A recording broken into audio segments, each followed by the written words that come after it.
Okay, last class हमने कहाँ तक डिस्कस किया था? हमने शायद कैटलिस्ट तक डिस्कस किया था। कैटलिस्ट हमने डिस्कस किया था। सर्विस केमिस्ट्री के 3 parts, adsorption, catalysis and colloids. Adsorption part जो है वो हमने कंप्लीट कर लिया था। एडसॉर्प्शन एंड एब्जॉर्प्शन बीच में difference, delta H delta S, Freundlich adsorption isotherm, Langmuir adsorption isotherm, modification, uses, catalyst, catalyst का डेफिनेशन, एग्जांपल्स, कैरेक्टरिस्टिक। हमने कैरेक्टरिस्टिक डिस्कस कर लिया था। क्या कैरेक्टरिस्टिक डिस्कस कर लिया था? टाइप्स, टाइप्स डिस्कस कर लिया था, ठीक है। ओके, सो अगर हमने टाइप्स डिस्कस कर लिया तो फिर next is thermodynamics of a catalysed reaction. Thermodynamics of a catalysed reaction का मतलब क्या है कि एक कैटलिस्ट जो है वो रिएक्शन को अफेक्ट किस तरह से करता है। अब यहाँ पे देखो, this is called as an energy diagram. This is called as an energy diagram. हम इसको पार्ट बाय पार्ट देखेंगे। सबसे पहले अगर आप ये रेड लाइन देखते हो, ठीक है, imagine this purple line does not exist. अगर आप पहले सिर्फ ये रेड लाइन को देखते हो तो यहाँ पे इस लाइन का मतलब क्या है कि reactant is at this energy level, reactant is at this energy level and the product is at this energy level. Product जो है वो इस एनर्जी लेवल पे है, ठीक है। द डिफरेंस, आप इस चीज को ध्यान मत दो, अब इस चीज को ध्यान मत दो। The difference between the energy level of product and reactant is equal to, बताओ, difference between energy level of product and reactant is equal to क्या आएगा? ये आपने ऑलरेडी पढ़ा थर्मोडायनेमिक्स में।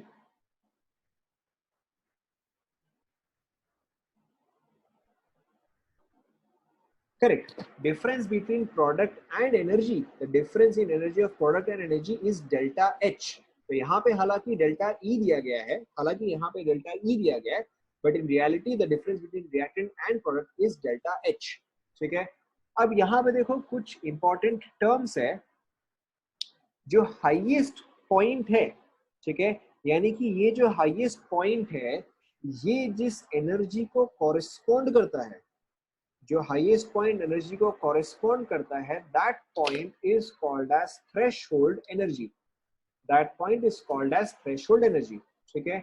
उसके अलावा जो डिफरेंस है, the difference between the energy of the reactant and the threshold energy, the difference between the energy of the reactant and threshold energy, which is represented by this arrow, which is represented by this arrow, is called as, again ये सारे terms आपको याद होने चाहिए, this is called as energy, this is called as energy of activation, ठीक है। अब यहाँ पे देखो एनर्जी ऑफ एक्टिवेशन का मतलब क्या है कि अगर सपोज करो रिएक्शन स्टार्ट करने के लिए या रिएक्शन कंटिन्यू करने के लिए, सपोज करो कि your reaction is let's say reactant goes to product. आपको रिएक्शन कंटिन्यू करने के लिए रिएक्टेंट के पास एटलीस्ट 100 जूल ऑफ एनर्जी होना चाहिए, एटलीस्ट 100 जूल ऑफ एनर्जी होना चाहिए। अभी इस पॉइंट ऑफ टाइम पे रिएक्टेंट के पास है 20, उसके पास 100 होना चाहिए, अभी उसके पास है 20। तो थ्रेशोल्ड एनर्जी का वैल्यू क्या आएगा बताओ?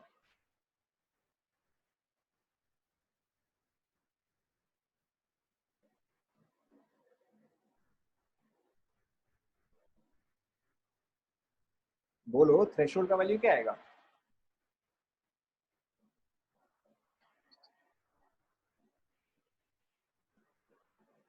-80 नहीं आएगा, थ्रेशोल्ड का वैल्यू 80 आएगा प्लस। नहीं रुको, आपको ये चीज क्लियर नहीं हुआ, चलो एक और बार देखते हैं।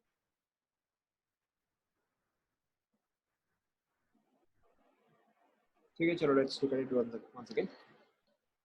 देखो यहाँ पे क्या है,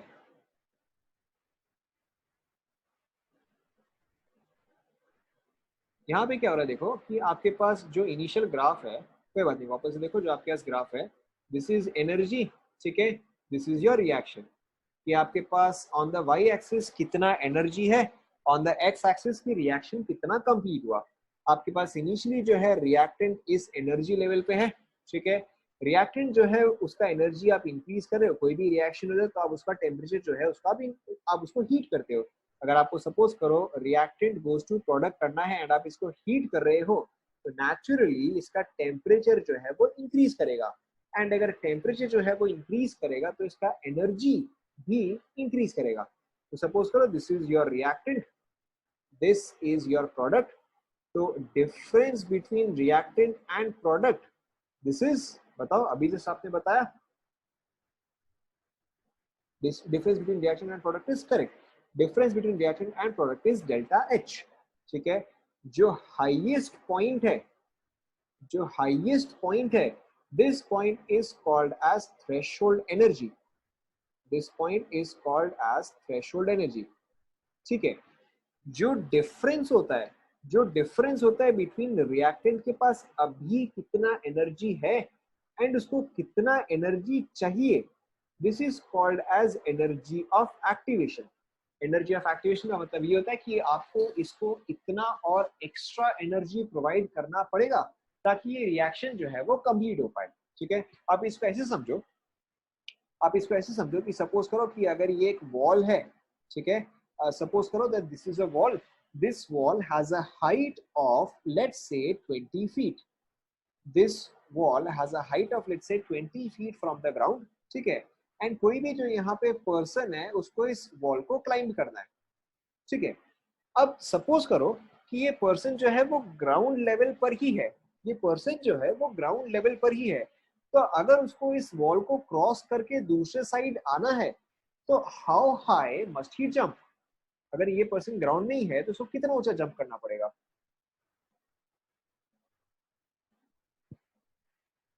करेक्ट, उसको 20 फीट जंप करना पड़ेगा, क्योंकि अगर वो 20 फीट से कम जंप करता है तो वो इस बैरियर को क्रॉस नहीं कर पाएगा।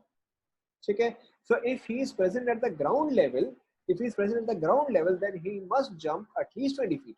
लेकिन अगर सपोज करो कि वो ग्राउंड लेवल पे नहीं है, वो एक्चुअली जिस हाइट पे है, वो जिस हाइट पे है वो ग्राउंड लेवल से 5 फीट पे है, वो जिस हाइट पे है वो ग्राउंड लेवल से 5 फीट पे है, the person is actually standing here. ठीक है, now how high must he jump? Correct, now he has to jump only 15 feet. ठीक है, सपोज करो, सपोज करो कि वो एक्चुअल में जिस हाइट पे है दैट इज नॉट 5 फीट, वो जिस लेवल पे है या वो जिस प्लेटफॉर्म पे है that is actually let's say 12 feet from the ground, that is let's say 12 feet from the ground. अब how high must he jump? 8 feet.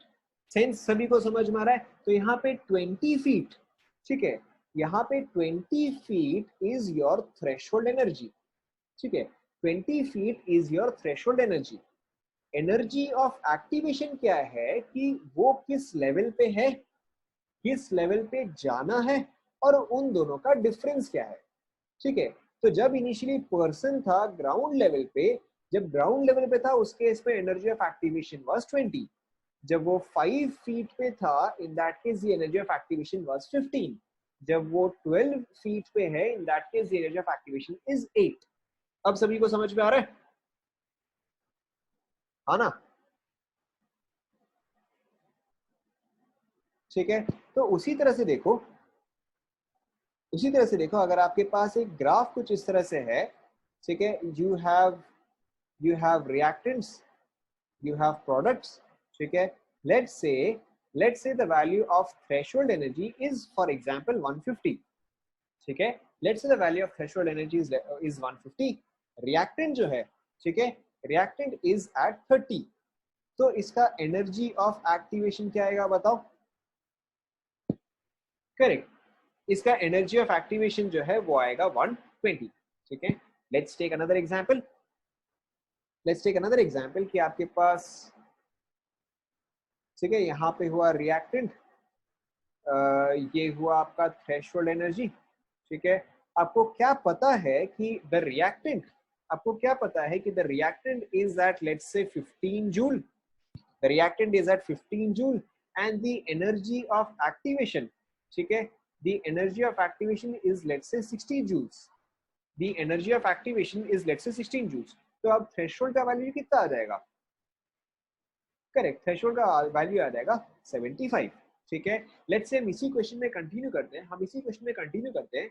जो प्रोडक्ट का एनर्जी है, जो प्रोडक्ट का एनर्जी है दैट इज लेट्स से 5 जूल, तो what is the delta H of the reaction? वापस सोचो। करेक्ट, यहाँ पे delta H of the reaction will be -10.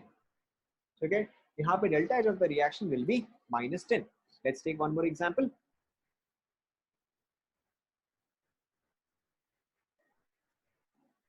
ठीक है, यहाँ पे आपको जो वैल्यू नहीं दिया गया है उस वैल्यू को आपको लेबल करना है.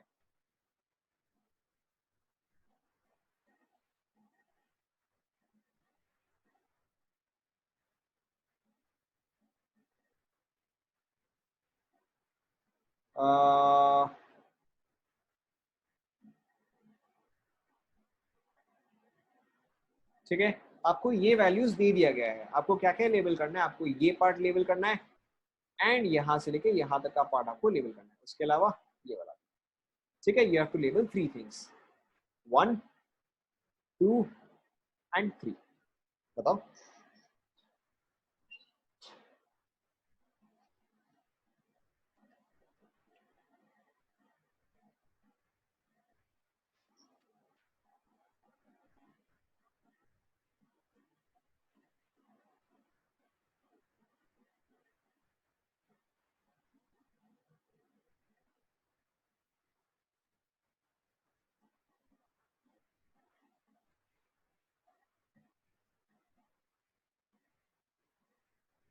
करेक्ट, देखो आप सिंपली एक एक चीज को, कोई भी एक चीज पे आप आ जाओ, बाकी सारे जो है वो अपने आप ही इजी हो जाएगा. ये चीज का वैल्यू तो ऑलरेडी आ गया, ये चीज का वैल्यू कितना आएगा, 15 जूल आएगा. ठीक है, अब यहाँ पे इसका, अब ये 10 जो है वो 35 के भी ऊपर है, तो यहाँ पे वैल्यू कितना आ जाएगा, 45 आ जाएगा. एंड अगर ये 45 आ गया, ये 20 है, तो ये जो इंटरवल है ये कितना आएगा, ये आएगा 25. Is this clear? ठीक है, अब देखो, अब अगर आपको याद आ रहा होगा, हमने गैसेस स्टेट में एक ग्राफ किया था. ठीक है, गैसेस स्टेट में एक ग्राफ किया था मैक्सवेल डिस्ट्रीब्यूशन, ध्यान में आ रहा है? गैसेस स्टेट में एक ग्राफ था मैक्सवेल डिस्ट्रीब्यूशन, वो क्या था कि that was the graph of velocity. ठीक है, that was the graph of velocity versus fraction of molecules. Velocity versus fraction of molecules, वो ग्राफ कुछ इस तरह से था, ध्यान में आ रहा है? ठीक है, this was a temperature T1 and अगर आप टेम्परेचर इंक्रीज करते हो T2, way T2 is greater than T1, तो ये ग्राफ जो है वो आपका फ्लैट होता है. ठीक है, ग्राफ जो है वो आगे इंक्रीज करता है, ध्यान में आ रहा है नहीं आ रहा है? ठीक है, अब यहाँ पे देखो, यहाँ पे देखो, जो हम यहाँ पे एनर्जी मेंशन कर रहे हैं, जो हम यहाँ पे एनर्जी मेंशन कर रहे हैं, अगर आपको थर्मोडायनेमिक्स याद आ रहा होगा, या अगर आपको गैसेस स्टेट में याद आ रहा होगा, तो in case of an ideal gas, in case of an ideal gas हम अज्यूम करते हैं कि पोटेंशियल एनर्जी का वैल्यू जो है वो है 0. जो आपका टोटल एनर्जी आता है that is only a function of kinetic energy. हम पोटेंशियल एनर्जी को 0 क्यों लेते हैं, क्योंकि in an ideal gas there are no attractive forces and there are no repulsive forces. Because there is no attractive or no repulsive force, which is why potential energy is considered to be 0. So all energy is considered to be kinetic energy. ध्यान में आ रहा है थोड़ा बहुत? ठीक है, अब इसके अलावा देखो, इसके अलावा देखो, सपोज करो कि मेरे पास दो मॉलिक्यूल्स है. ठीक है, सपोज करो कि मेरे पास दो मॉलिक्यूल है, here I have molecule A and here I have molecule B. ठीक है, molecule A has velocity this, molecule B has velocity this. Which one has greater energy?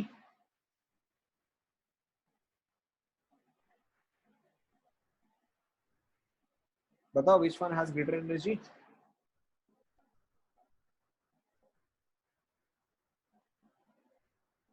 कैसे आया बताओ?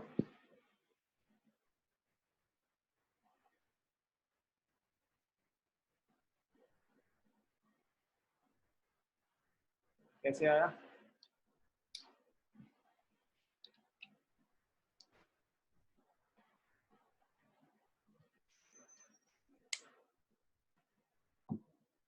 करेक्ट, अगर आप बी वाले केस में देखोगे, करेक्ट, अगर आप बी वाले केस में देखोगे तो यहाँ पे वेलोसिटी जो है वो ज्यादा है.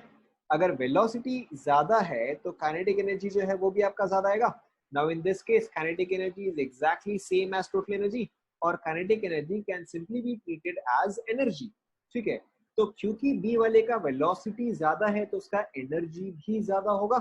ठीक है, और हो सकता है कि जो एनर्जी है हो सकता है कि वो थ्रेशोल्ड वैल्यू से ज्यादा हो।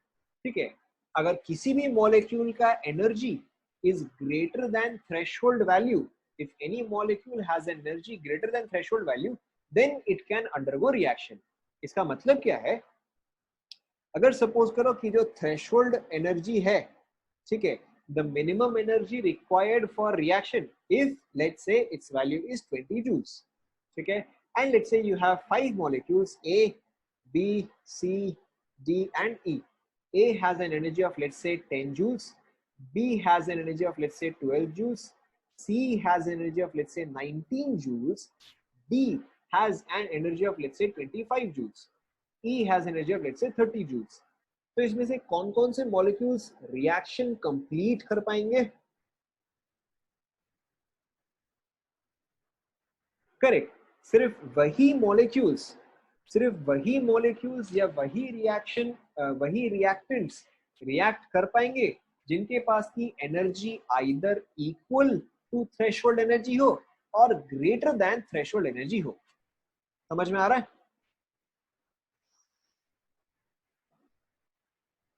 ठीक है, तो अब देखो, अब अगर आप दोनों ग्राफ को कंबाइन करते हो, यानी कि आपके पास एक ग्राफ जो है वो ये वाला ग्राफ हुआ, दूसरा ग्राफ जो है वो ये वाला ग्राफ हुआ।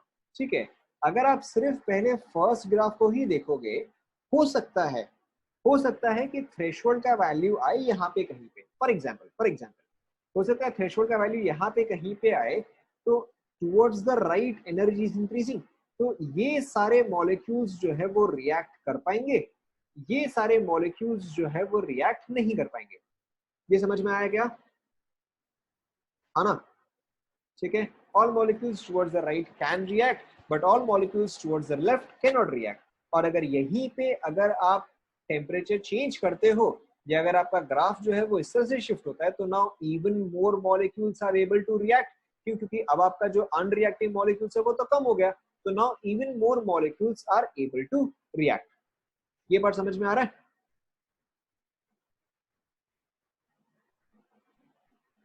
ठीक है, अब देखो एक कैटलिस्ट करता क्या है, what does a catalyst do? जो हमने जस्ट अभी एक ग्राफ देखा, उस ग्राफ में क्या था कि आपका एक ग्राफ था इस तरह से, दूसरा ग्राफ जो था वो था इस तरह से। तो जो फर्स्ट ग्राफ है, this is for an uncatalysed reaction. जो सेकंड ग्राफ है, this is for a catalysed reaction. Again जो मैंने आपको एग्जांपल दिया कि अगर सपोज करो आपके पास एक वॉल है, ठीक है, this wall is 20 feet high, and अगर आपको कोई भी एक इंसान को ऑपोजिट एंड में पहुंचाना है, so he must be able to cross the highest point. ठीक है, और अगर आप यहीं पे इमेजिन करो कि कैटलिस्ट क्या करता है, वो इसी वॉल को नीचे ले आता है। कैटलिस्ट जो है वो इसी वॉल को नीचे ले आता है। कहने का मतलब क्या है कि जो वॉल इनिशियली 20 फीट का था, अब वही वॉल जो है वो लेट्स से 12 फीट का हो गया। जो वॉल इनिशियली 20 फीट का था, वही वॉल जो है वो 12 फीट का हो गया है। तो अगर सपोज करो यहाँ पे 100 पीपल और you had 100 competitors, x number of competitor जो है वो यहाँ पे क्रॉस कर पा रहे थे, एंड यहाँ पर जो है Y number of competitors cross कर पा रहे हैं, तो वाई का वैल्यू एक्स से ज्यादा होगा या कम होगा? ठीक है, y का वैल्यू जो है वो नेचुरली x से ज्यादा आएगा। करेक्ट, y का वैल्यू जो है वो नेचुरली x से ज्यादा आएगा। क्यों? क्योंकि अब जो रिक्वायरमेंट है वो कम हो गया है।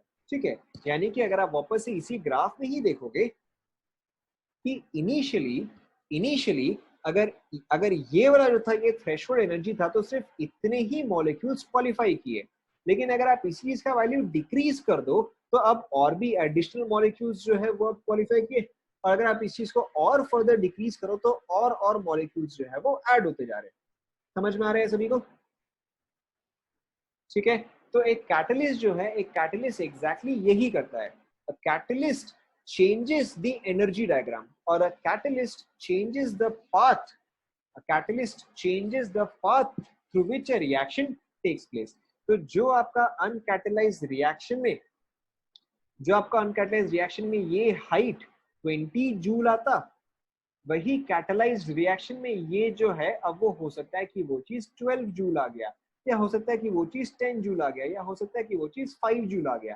तो क्योंकि उसने रिक्वायरमेंट जो है वो कम कर दी, ठीक है, इसकी वजह से अब आपका रिएक्शन जो है वो फास्टर हुआ, या इसकी वजह से more molecules are able to react. Is this clear? समझ में आ रहा है?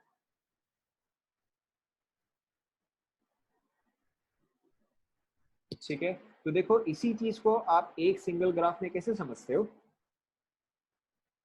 सबसे पहले आपके पास रिएक्टेंट गोज अप, ठीक है, goes down, this is your reactant, this is your product, okay, this is for an uncatalyzed reaction, this is for an uncatalyzed reaction। uncatalyzed reaction के लिए जो आपका एनर्जी ऑफ एक्टिवेशन है, उसका value इतना है, energy of activation for uncatalysed reaction, ठीक है। और अगर यहीं पे अगर आपका रिएक्शन कैटलाइज होता है, तो अब उस केस में जो आपका एनर्जी ऑफ एक्टिवेशन आ जाएगा वो सिर्फ ये वैल्यू आ जाएगा, ठीक है। So this value is energy of activation for catalyzed reaction, or this is threshold energy for catalyzed reaction। सभी को समझ में आ रहा है? ठीक है, इसके अलावा एक और चीज देखो, कई बार क्या है, देखो कई बार क्या है कि आपको हो सकता है रिवर्स डायरेक्शन भी दे।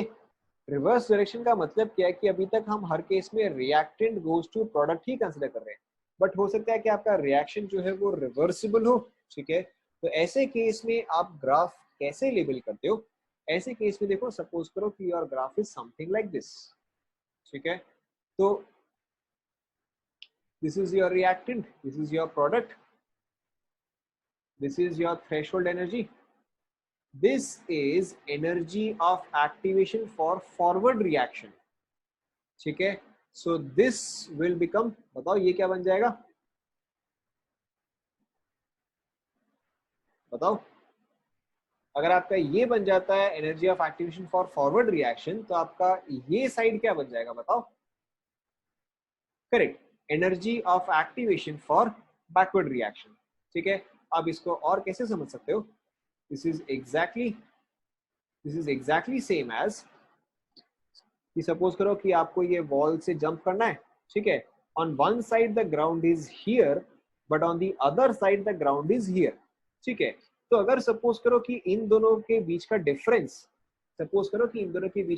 इज लेट्स से 5 फीट, जो यहां से लेके यहां तक है, ठीक है, दैट इज लेट्स से 10 फीट। तो energy of activation for the forward direction,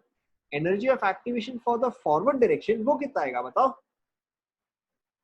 correct, energy of activation for the forward जो है वो तो 10 आ जाएगा, but energy of activation for the backward ये कितना आ जाएगा, ये आपका आ जाएगा 15, ठीक है। एंड यहाँ पे 5 फीट जो है, यहाँ पे 5 फीट क्या चीज रिप्रेजेंट करता है, बताओ। करेक्ट, यहाँ पे 5 फीट जो है वो आपका डेल्टा एच रिप्रेजेंट करता है, ठीक है। तो आप इसको ऐसे याद रख सकते हो कि energy of activation of forward minus energy of activation of backward is equal to delta H, ठीक है। वेरी इंपॉर्टेंट रिएक्शन, ये आपको याद रखना है, सॉरी वेरी इंपॉर्टेंट इक्वेशन, ये आपको ध्यान में रखना है। क्लियर बात सभी को?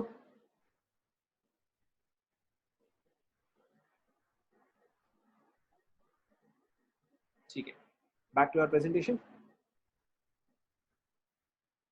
देखो यहाँ पे क्या था, सेम चीज आपका energy of activation for catalyse reaction, energy of activation for uncatalyse reaction, यहाँ पे वैल्यू हायर है, यहाँ पे वैल्यू लोअर है, इसलिए कैटलाइज रिएक्शन जो है वो फास्टर होता है। हाउएवर डेल्टा एच का वैल्यू, चाहे वो कैटलाइज्ड रिएक्शन हो चाहे वो अनकैटलाइज्ड रिएक्शन हो, डेल्टा एच का वैल्यू जो है वो सेम है। Why? Because delta H is a state function, it does not depend on path. तो चाहे आप कैटलाइज्ड पाथ लो चाहे आप अनकैटलाइज्ड पाथ लो, डेल्टा एच का वैल्यू जो है वो सेम ही रहेगा। Is this clear?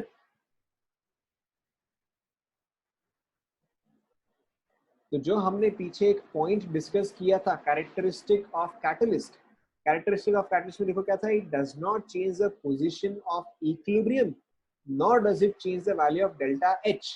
ठीक है, उसके पीछे रीजन जो ये आता है कि catalyst only changes the path, it does not change the starting point or it does not change the ending point. Clear?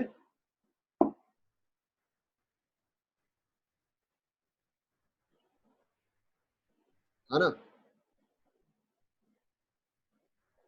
E reaction यहाँ पे ई रिएक्शन नहीं होना चाहिए, यहाँ पे एच होना चाहिए। तो ई रिएक्शन का एक्चुअल मतलब यहाँ पे है H reaction, delta H of reaction, enthalpy of reaction. ठीक है, फिर इसके बाद नेक्स्ट देखो, इसके बाद नेक्स्ट चीज जो है that is theory of catalyst.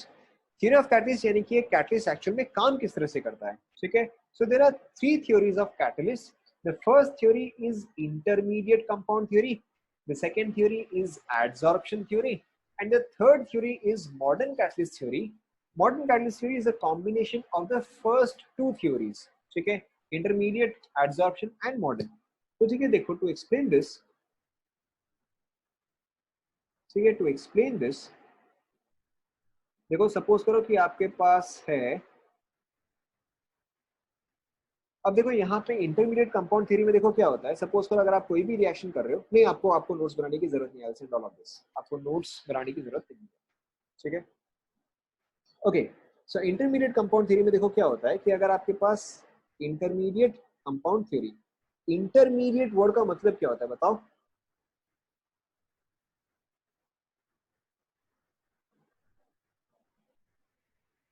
Intermediate word का मतलब होता है, बताओ? करेक्ट, इंटरमीडिएट वर्ड का मतलब होता है बीच में या इन द मिडिल। ठीक है, या इन बिटवीन। तो इंटरमीडिएट कंपाउंड थ्योरी का मतलब ये हुआ कि बीच में कुछ एक कंपाउंड फॉर्म होता है। ठीक है, अब देखो ये किस तरह से होता है कि अगर सपोज करो आपका रिएक्शन है A plus B gives you AB। ठीक है, now let's say that this reaction is slow and इस रिएक्शन को आप स्पीड अप करना चाहते हो। आप इस रिएक्शन, ये रिएक्शन जो है ये स्लो है, आप इसको स्पीड अप करना चाहते हो। तो इसको स्पीड अप करने के लिए आपने क्या किया, आपने यहाँ पे कैटलिस्ट यूज किया, you have used a catalyst. So A plus be in the presence of C gives you AB।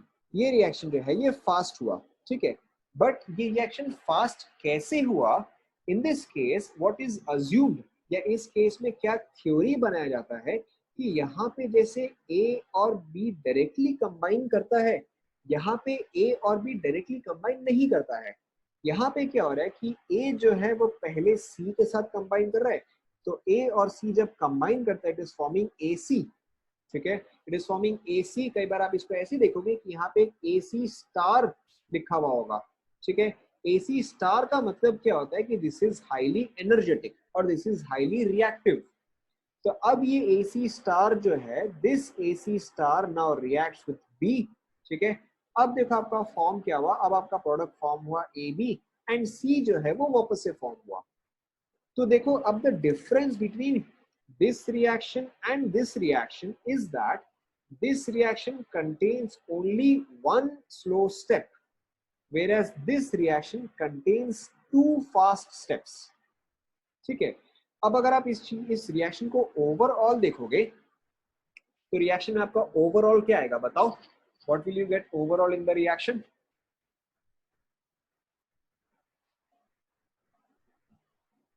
Obviously इसका उल्टा भी पॉसिबल है। मैंने यहाँ पे A को C के साथ रिएक्ट करवाया, इसका उल्टा भी पॉसिबल है कि इंस्टेड C जो है वो B के साथ रिएक्ट कर रहा है, ऑपोजिट भी पॉसिबल है। ठीक है, यहाँ पे देखो, करेक्ट, यहाँ पे आपका AC राइट हैंड साइड में, यहाँ पे AC जो है वो लेफ्ट हैंड साइड में, ये दोनों एक दूसरे को कैंसिल आउट करेगा। उसके अलावा C लेफ्ट हैंड साइड में है, C जो है वो राइट हैंड साइड में है, ये दोनों जो है वो एक दूसरे को कैंसिल आउट करेगा। तो overall your reaction becomes A plus B gives you same AB। तो देखो ऐसे केस में क्या है, ऐसे केस में क्या है कि यहाँ पे AC कंपाउंड फॉर्म तो हुआ लेकिन ये आपको ओवरऑल रिएक्शन में कहीं पर भी नहीं दिखा। ठीक है, ये आपको ओवरऑल रिएक्शन में कहीं पर भी नहीं दिखा। तो such compounds which are formed in the reaction, such compounds which are formed in the reaction for a very short time and are not present in the overall reaction, आपको लिखने की जरूरत नहीं है। ठीक है, आप अभी खाली सुन लो। Such compounds which are formed in the overall which are formed in the reaction for a very short time but are not present in the overall reaction are called as intermediates. ठीक है, तो यहाँ पे जो आपका AC है इसको आप बोलोगे कि यहाँ पे AC जो है वो इंटरमीडिएट है, वो बहुत ही शॉर्ट टाइम के लिए फॉर्म होता है एंड वो इंस्टेंटली रिएक्ट होके खत्म हो जाता है. तो यहाँ पे instead of having one slow reaction you have two fast reactions. Is this clear? ठीक है, और देखो जो हमने एक और कैरेक्टरिस्टिक डिस्कस किया था कि अ कैटलिस्ट, हमने कैरेक्टरिस्टिक डिस्कस किया था कि a catalyst remains unchanged chemically.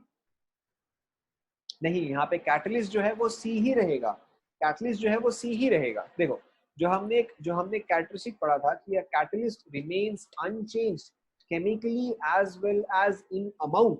ठीक है, तो देखो आपने यहाँ पे क्या किया, आपने यहाँ पे सी ऐड किया, आपको वापस से क्या मिला, आपको वापस से सी ही मिला. तो यानी कि देखो आपने इस वेसल में आपने जितना अमाउंट ऑफ सी ऐड किया आपको वापस से उतना ही अमाउंट ऑफ सी मिल गया. ठीक है, एंड आपने केमिकली जिस फॉर्म में भेजा आपको केमिकली उसी फॉर्म में ही मिला. ठीक है, एंड यहाँ पे ये चीज पॉसिबल है कि इसका फिजिकल स्टेट चेंज हो. फिजिकल स्टेट कैसे चेंज हो सकता है कि हो सकता है कि आपने ये जो है ये सी वाला कैटलिस्ट है, तो हो सकता है थोड़ा सा अमाउंट ऑफ ए जो है वो यहाँ पे रिएक्ट किया तो इतना सी जो है वो कंज्यूम हो जाएगा. फिर हो सकता है थोड़ा सा ए जो है वो कंज्यूम हो तो ये वाला सी जो है ये भी कंज्यूम करेगा. हो सकता है कि ए जो है वो यहाँ पर भी रिएक्ट किया तो इतना सा सी जो है वो कंज्यूम होगा. तो फाइनली जब सी वापस से मिल रहा है तो हो सकता है कि instead of this one block हो सकता है कि वो आपको छोटे छोटे पार्टिकल्स में, या हो सकता है कि आपको पाउडर्ड फॉर्म में ये वापस से मिले. तो इसीलिए एक कैटलिस्ट का केमिकल फॉर्म तो चेंज हो सकता है बट उसका फिजिकल फॉर्म जो है वो सेम ही रहता है. Is this clear? सॉरी, उल्टा बोल दिया मैंने, उसका केमिकल फॉर्म जो है वो सेम रहता है, उसका फिजिकल फॉर्म जो है वो चेंज हो सकता है. Is this clear? Second equation ये वाला. सेकेंड इक्वेशन के केस में देखो आपको फाइनली प्रोडक्ट जो है वो आपको ए बी चाहिए ही चाहिए. ठीक है, तो ऑब्वियसली आपका क्या करवाओगे कि आपके पास जो ए है उसको आप बी से रिएक्ट करवाओगे एंड सी जो है वो अननेसेसरी कंपाउंड है तो वैसे केस में आप सी को जो है रिमूव करो. ठीक है, जैसे कि चलो एक और रिएक्शन देखते हैं. Let's take one more reaction. Suppose करो कि मैं आपको रिएक्शन देता हूँ, let's say x plus Y gives you X Y star. ठीक है, now X Y star plus z gives you let's say yz plus x. ठीक है, अब आप ये बताओ कि आपका ओवरऑल रिएक्शन क्या आएगा, यहाँ पे कैटलिस्ट क्या है एंड यहाँ पे इंटरमीडिएट क्या है. What is the overall reaction, what is the catalyst, what is the intermediate.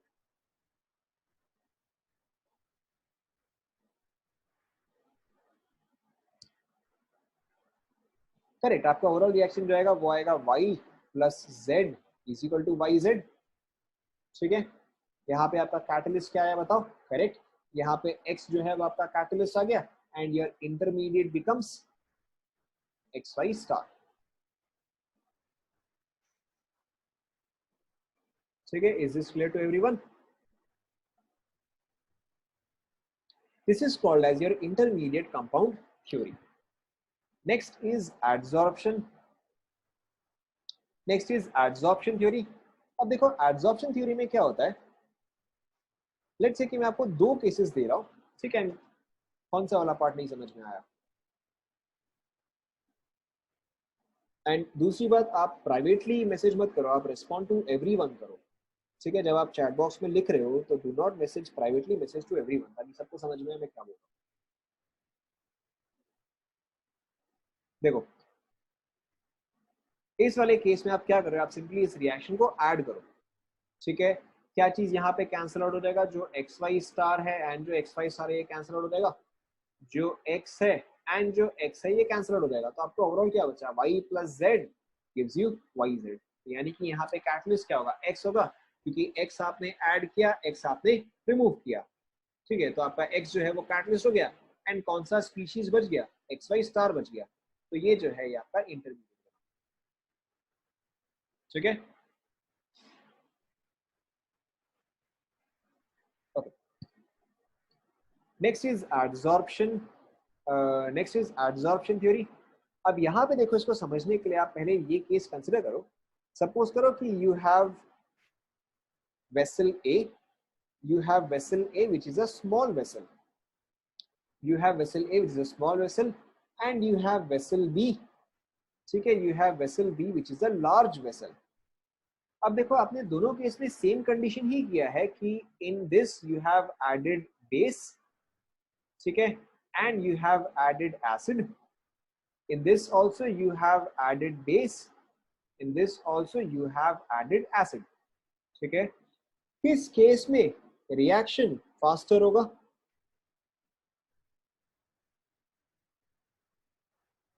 कैसे, क्यों ए में रिएक्शन फास्टर क्यों होगा?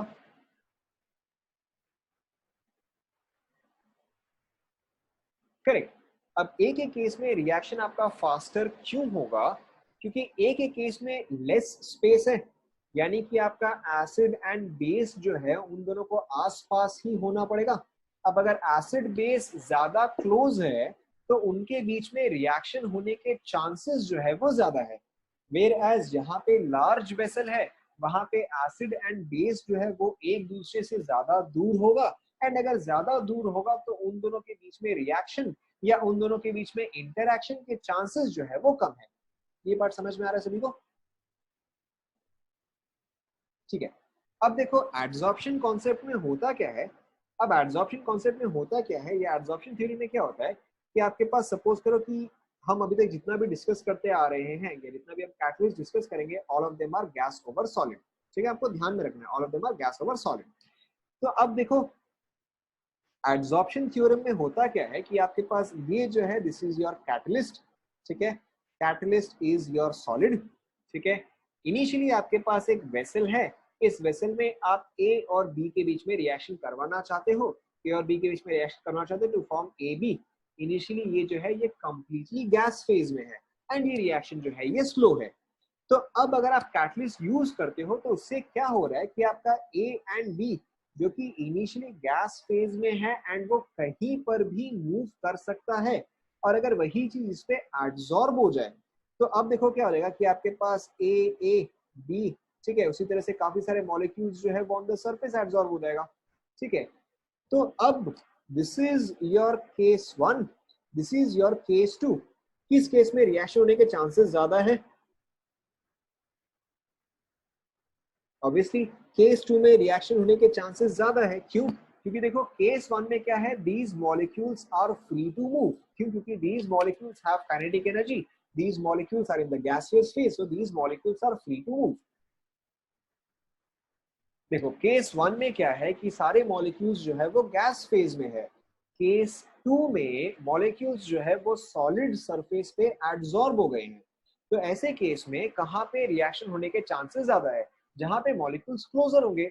मॉलिक्यूल्स आर क्लोजर इन, अगर सपोज कर आपको कंपेयर करने के लिए पूछे, ये आपको ऑलरेडी आता है कि सॉलिड लिक्विड गैस, किस केस में मॉलिक्यूल्स आर फर्दर?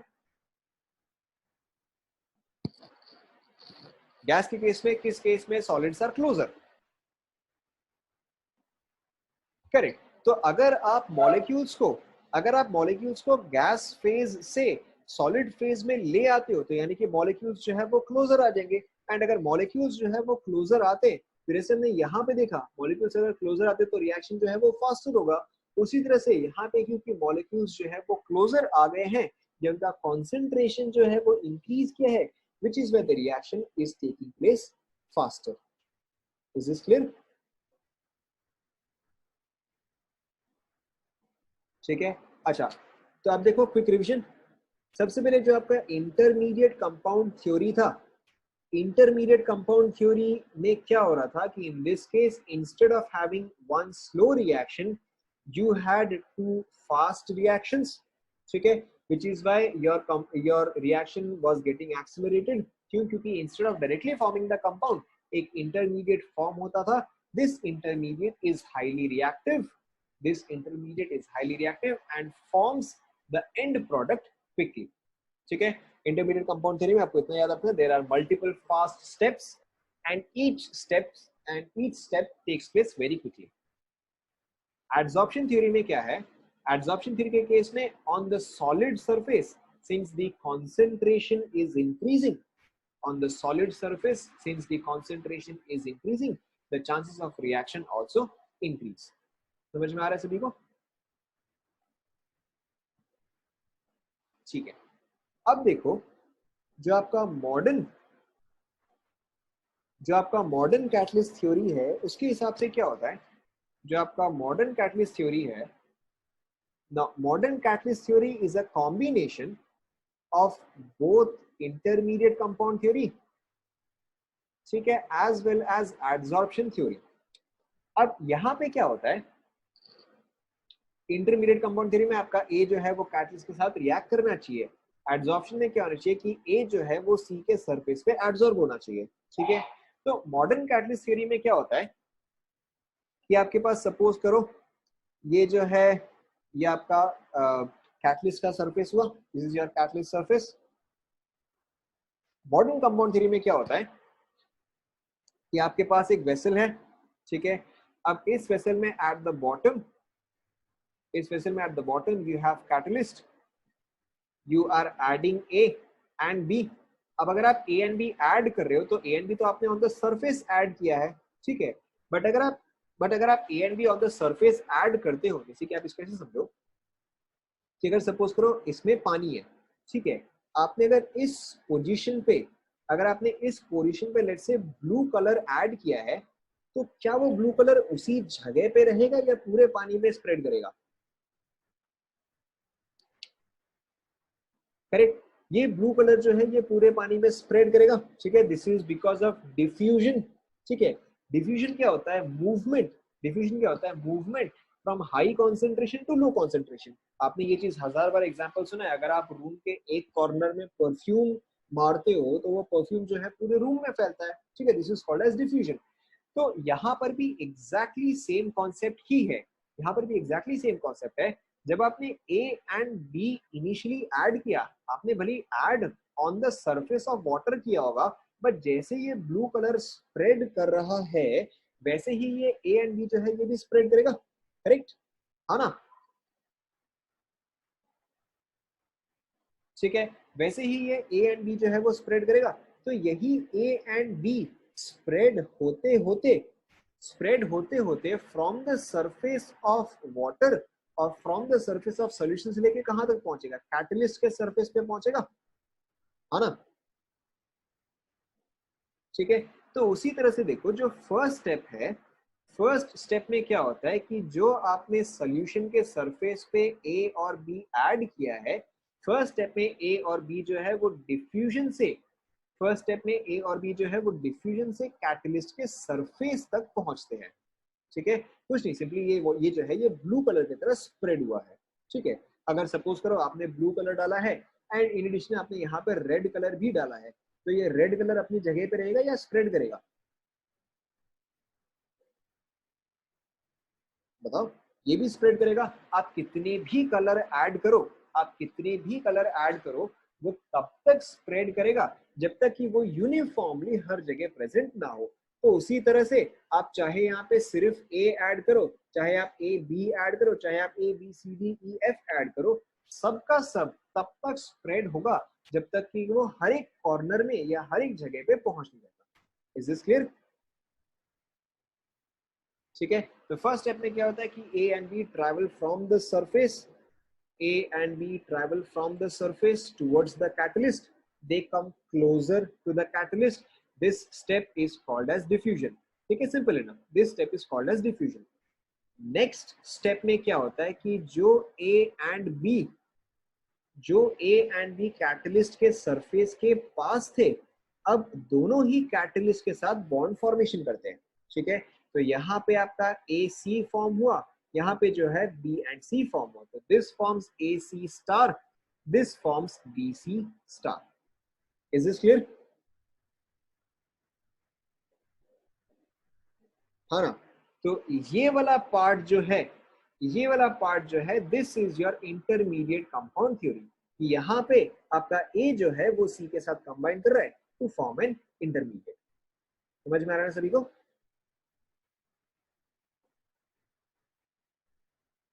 अब देखो इसके बाद नेक्स्ट स्टेप में क्या होता है इसके बाद नेक्स्ट स्टेप में क्या होता है, आपका ए जो है वो सी से बॉन्डेड है, सेम चीज बी जो है वो भी आपका सी से बॉन्डेड है। लेकिन अब क्योंकि ये ए और बी जो है अब वो काफी क्लोज आ गए हैं, तो अब क्या होगा, अब ए और बी के बीच में रिएक्शन होगा।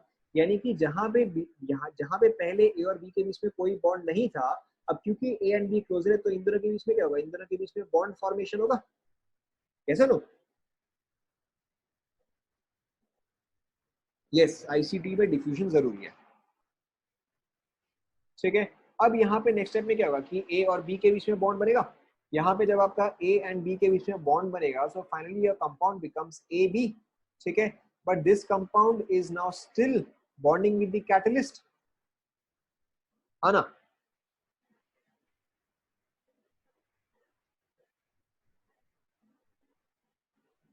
ठीक है, एंड इसके बाद देखो नेक्स्ट स्टेप में क्या होता है। अब देखो मेरा ए बी जो है वो फॉर्म हो गया है। ठीक है, now I have received my product. अब मुझे और ए बी से कोई मतलब नहीं है। तो अब अगर ए बी जो है अगर वो अभी भी कैटलिस्ट से बॉन्ड बना के रखेगा, तो यानी कि वो तो मेरा जगह रोक रहा है। ठीक है, अगर मेरा ए जो है वो कैटलिस्ट से बॉन्ड करे, बी जो है वो कैटलिस्ट से बॉन्ड करे, तब जाके मेरा काम का प्रोडक्ट जो है वो फॉर्म हो। एंड अगर प्रोडक्ट अब फॉर्म हो गया है, अब तो मुझे इस कैटलिस्ट की कोई जरूरत नहीं है। तो in the next step what happens is कि ए बी क्या कैटलिस्ट के साथ जो बॉन्ड था, नेक्स्ट स्टेप में ये वाला बॉन्ड जो है वो ब्रेक करता है। ठीक है, अब देखो this is exactly the same thing as कि अगर आपके पास यहाँ पे रेड कलर है तो वो यहाँ पर तो नहीं रुकेगा, ये रेड कलर जो है ये तो हर जगह स्प्रेड आउट करेगा। तो उसी तरह से ये ए बी जो कि यहाँ पे प्रेजेंट है, अब वो सिर्फ यहाँ पे प्रेजेंट नहीं रहेगा, वो हर जगह स्प्रेड आउट करेगा। ठीक है, इज दिस क्लियर? ठीक है, देखो एक और बार देखो सारे स्टेप्स। देखो सारे स्टेप में हो क्या रहा है, सबसे पहले यू हैव कैटलिस्ट। ठीक है, and you have on the surface you have A, on the surface you have B. From because of diffusion A और बी जो है वो कैटलिस्ट के सरफेस के पास आते हैं। ठीक है, फिर कैटलिस्ट के सरफेस के पास के आने का जो फिनोमेना है, this is called as diffusion. फिर यही ए और बी जो है ये कैटलिस्ट के साथ बॉन्ड फॉर्म करते हैं। ठीक है, this is where your intermediate compound theory comes into play. फिर देखो नेक्स्ट पार्ट में क्या है, क्योंकि अब ये ए और बी क्लोज आ गए हैं, अब क्योंकि यहाँ पे बॉन्ड फॉर्म हो गया तो ए और बी तो कहीं नहीं जा सकते। तो नेक्स्ट स्टेप में ए एंड बी के बीच में बॉन्ड फॉर्मेशन कंटिन्यू होता है while this is still bonded to the catalyst. Next step में कि अब तो ए एंड बी जो है वो कंप्लीटली बॉन्डेड हो गया। नेक्स्ट स्टेप में the bond between A B and catalyst break and the A B gets away. ठीक है, and this side can be now reused. ठीक है, is this clear? A B catalyst के साथ bond form करता है, लेकिन अगर ए बी जो है वो कैटलिस्ट के साथ ही चिपका रह गया, तो फिर आप कैटलिस्ट को रीयूज कैसे करोगे?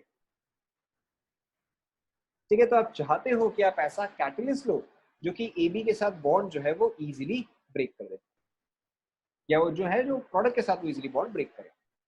Is this clear?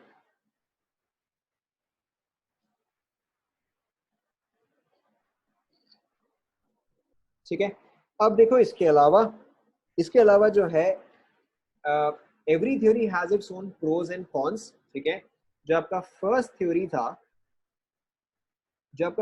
थ्योरी था intermediate compound theory.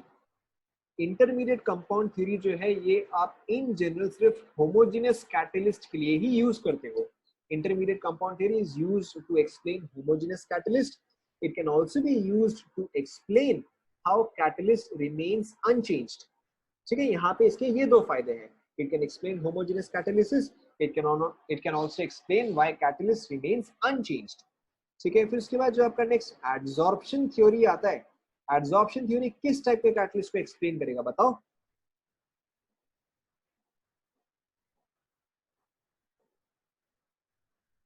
Correct, adsorption theory जो है क्योंकि ये गैस ओवर सॉलिड है यानी कि फेज चेंज है, एंड अगर फेज चेंज है तो इसका मतलब this is explaining heterogeneous catalyst. ठीक है, एंड फिर उसके अलावा जो आपका मॉडर्न थ्योरी ऑफ कैटालिसिस है, इस केस में this is able to explain both the homogeneous as well as the heterogeneous. Why? Because this is combining both of the theories.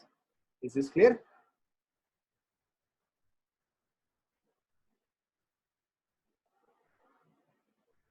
ठीक है. So going back to our presentation.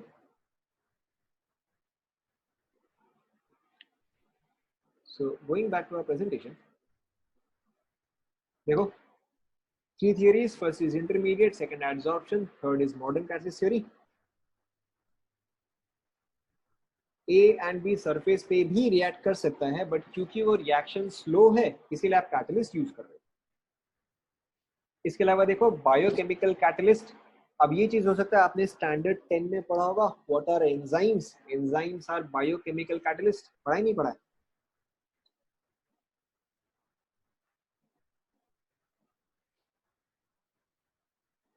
पढ़ा है. ठीक है. Enzymes are biochemical catalyst, they are highly efficient. ठीक है. Again इसमें से रेयरली ही क्वेश्चन आता है, आपको सिर्फ करेक्ट, आपको इसमें से कुछ ज्यादा करना भी नहीं, आपको सिर्फ डेफिनेशन ही याद रखना है. बाकी का देखो आपको देखते ही समझ में आ जाएगा. This is your enzyme. ठीक है. This is your reactant. Substrate is reactant. ठीक है. This is your reactant. यहाँ पे देखो जो आपका रिएक्टेंट है that has bonded with enzyme. ठीक है. जो आपका रिएक्टेंट है that is bonded with the catalyst. फिर देखो कैटलिस्ट के सरफेस पे आपका रिएक्शन जो है वो कंप्लीट हुआ. एंड जब आपका रिएक्शन कंप्लीट हुआ तो जो प्रोडक्ट है वो आपके कैटलिस्ट के सरफेस से जो है वो रिमूव हो गया. ठीक है. तो this is same as absorption theory और इंटरमीडिएट और मॉडर्न. बताओ.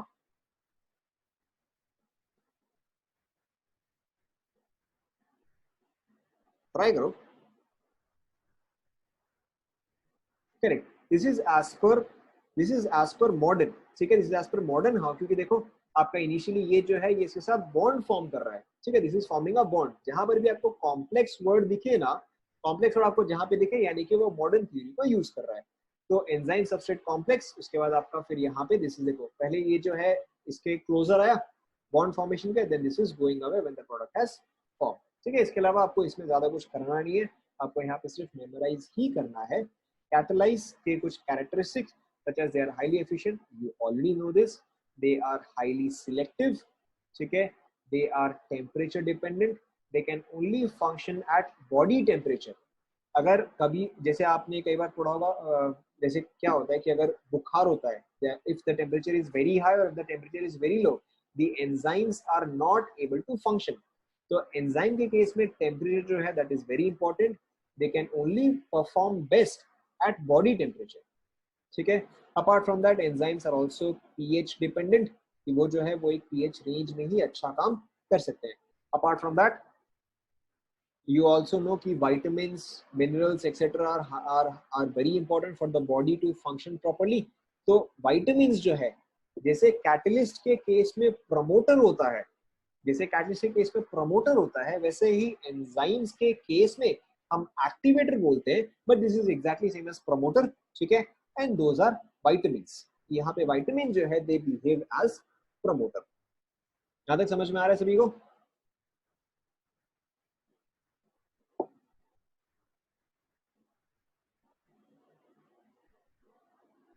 ठीक है. एंड जैसे प्रमोटर एंड पॉइजन होता है, एग्जैक्टली वैसा ही यहाँ पर भी है. You have activators. ठीक है. And you have poisons. And यहाँ पे पॉइजन कैसे काम करता है, और whenever you use a drug, ठीक है, और whenever you use a medicine, आपने कई बार ये वर्ड सुना होगा इनहिबिटर. वर्ड सुना ही नहीं सुना है? ठीक है. आपने कई बार सुना होगा नर्व ब्लॉकर या नर्व इनहिबिटर. इनहिबिटर क्या करता है? इनहिबिटर क्या करता है कि वो इस एंजाइम का जो स्पेस है, इनहिबिटर क्या करता है कि वो इस एंजाइम का स्पेस जो है उसको ऑक्यूपाई करता है. अब अगर वो इस एंजाइम का स्पेस ऑक्यूपाई करेगा तो उसके वजह से क्या होता है कि ये जो है अब इसमें परफेक्टली फिट नहीं होगा, और अगर परफेक्टली फिट नहीं होगा तो दिस रिएक्शन गेट्स इनहिबिटेड और दिस रिएक्शन स्टॉप्स. ठीक है. Which is why whenever you take medicine, ठीक है, आपने कई बार पढ़ा होगा दिस इनहिबिटर और सेरोटोनिन इनहिबिटर और मे बी इंसुलिन इनहिबिटर. ठीक है. वो सारे करते क्या है कि वो एंजाइम्स पे एक्ट करते हैं, एंजाइम्स को ब्लॉक करते हैं. ठीक है. उसकी वजह से आपका रिएक्शन जो है वो कंटिन्यू नहीं हो सकता. Clear? And apart from that some common exams, आपने एटलीस्ट इसमें से एक दो का नाम तो सुना ही होगा. कौन कौन सा सुना आपने, बताओ?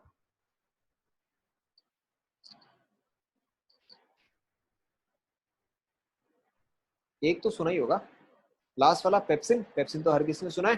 ठीक है. माल्टेज, यस माल्टेज भी हर किसने सुना है। तो these enzymes are some of the common enzymes. अगर आप अगेन आपको ये चीज याद रखने की जरूरत नहीं है, एटलीस्ट सारा तो याद रखने का जरूरत नहीं है, आप सिर्फ दो याद रखो, दो तो आपको डेफिनेटली याद होना चाहिए। First is invertase and second is pepsin. ये दोनों आपको डेफिनेटली याद होना ही चाहिए। क्लियर?